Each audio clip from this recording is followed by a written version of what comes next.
Hey everyone, this is Marcus Williams with the Marcus Williams Training Academy. To go along with our lesson on creating an investigative plan, here is a form that is available to you on my website. You can purchase it separately, or if you're taking the course, it'll be part of the course. So this form is a fairly generic one that you can put your branding on if you want, but essentially it contains the information that you would need to look at a glance, and that you can continually add to or subtract from as your plan goes along. So you're going to list your name in here as the investigator, the date you were assigned to the case. So it's pretty self-explanatory. The date you were assigned is different from the date of the incident, so that could be months before, it could be a couple days before. To the best of your knowledge, when did that incident happen? And then the date of the report.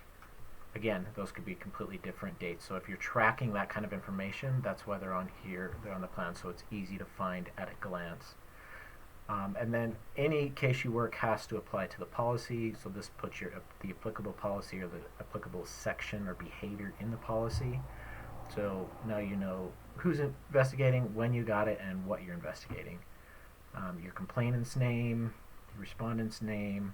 If there's more than one, you can add those in the notes, or we can adjust the form for you. Are they coworkers? Are they in a dating relationship? Just kind of quick glance. What is the relationship between the two? Supervisor, employee, that kind of thing. And then when this says summary, that's what it means very quickly.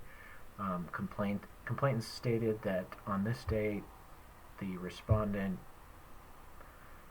sexually touched her without consent in the break room of building C. Like that, just very simple. This is what the allegation, this is what you're investigating. Now you're going to go into more detail when you interview the complainant, when you got the statement. Did you do it during that first interview, or did you get it later? The format, was it written? Is it verbal that you then documented? Was it just recorded? Other? So you're documenting all that stuff. When you talk to the complainant and the respondent, there are going to be certain aspects of the story that are undisputed. That both were in the break room. They both work for each other, or they work with each other. There was some sort of interaction. The disputed facts, or what you're trying to investigate or corroborate, are, the assault. So they may both agree that the touching occurred. So say he touched her her breasts. That may be undisputed. The disputed fact might be whether or not it was consensual. So the respondent may say, we were making out, she moved my hand to her breast. Whereas the complainant says, we were kissing, that's all I wanted, and he touched my breast without asking. That's disputed. You want to note if law enforcement is involved and their contact information. So is there a criminal case? First page. Second page are all of your witnesses. As you're talking to your complainant and your respondent, they say, my coworker was there or saw me leave the break room crying, so you should talk to her, put her name, her position, contact info, and this is the date that you actually conduct the interview. This is every time you talk to a witness, you ask for other witnesses, so this list is pretty long. You don't have to use it all, but there's a lot of spaces in case. The next one is your evidence, your corroborating information. So you talk to one witness, she says, yeah, I actually have an email. You're going to put that in here. Email from, the date obtained it, and who you got it from. We sent texts back and forth after the fact where I confronted him about touching my breasts. Text messages between complainant and respondent, date obtained. You got it from the complainant or the respondent, or both. If you got it from both, that would be two separate entries. So every time you get some sort of piece of evidence or corroborating information, you document it here so that you can see that at a glance.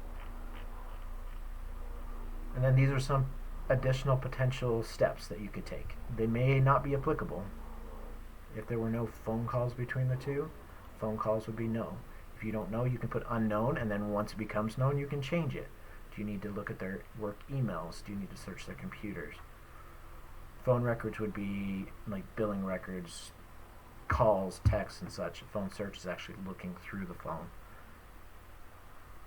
If it's a theft case, you want to go through inventory or their financial audit. So there's stuff that isn't going to apply to every case. So this is not a list of things you have to do, it's things that you may do. Security video footage, that might apply. Is there a camera, CCTV, in the break room? So that could work. Is there a history between the two previous complaints? And then, as you develop other steps that aren't listed in some of these common ones, you can list those down, and you may have an idea that, oh, I'm going to do this. Check her clothes because she said she was wearing a certain piece of clothing. So you want to corroborate that. So you can put that down. Don't erase it. If it turns out that that's not relevant, don't erase that step in the future. Just come in and put no, that it wasn't relevant. You want to keep track of the things you looked at, because later someone may say, well, why didn't you do this? And you can say, well, actually I did consider it. You can see here that I considered it, but I found that it wasn't relevant, and this is when I started looking at it. This is the date I completed and determined it wasn't relevant. So everyone can see that you actually thought of that stuff. So that is the investigative plan. Again, it's pretty basic so that it can apply to a lot of different circumstances, but it's a document that should be utilized and kept up to date. It's a living, breathing document that you can update and as your investigation continues.